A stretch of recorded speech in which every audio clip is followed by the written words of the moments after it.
بسم الله الرحمن الرحيم. يا أيها المزمل قم الليل إلا قليلا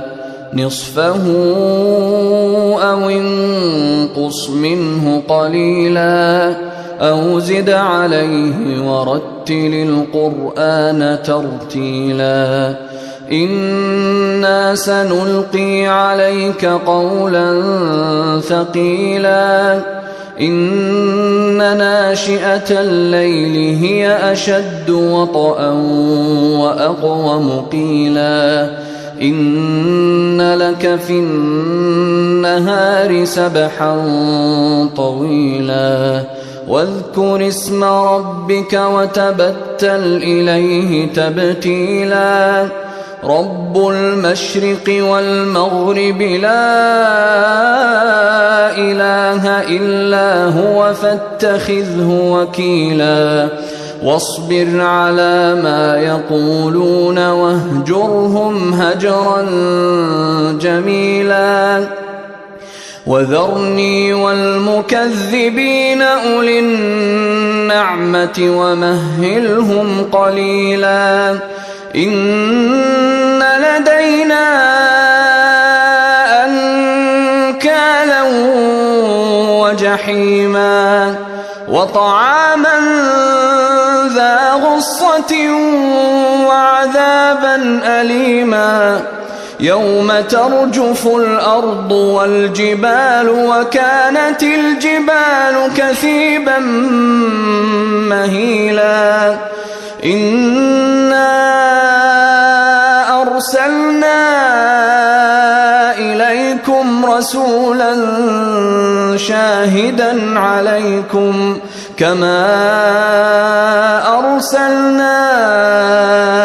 إلى فرعون رسولا فعصى فرعون الرسول فأخذناه أخذا وبيلا فكيف تتقون إن كفرتم يوما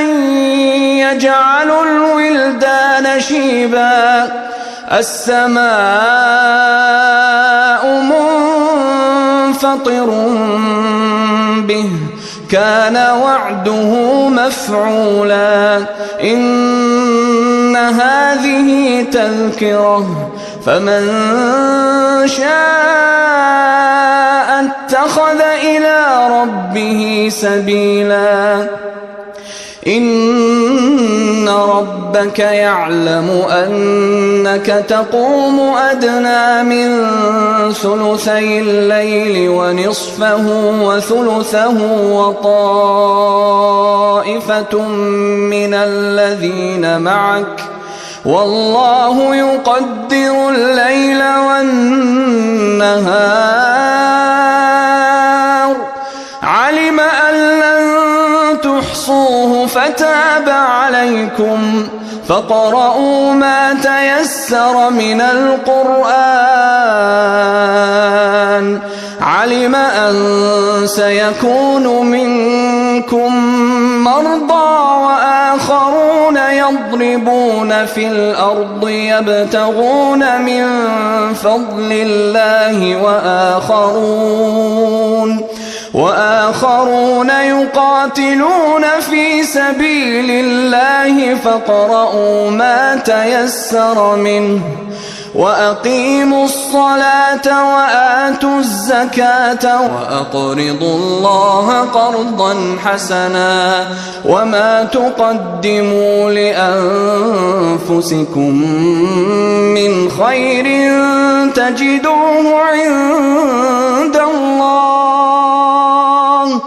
تجدوه عند الله هو خيرا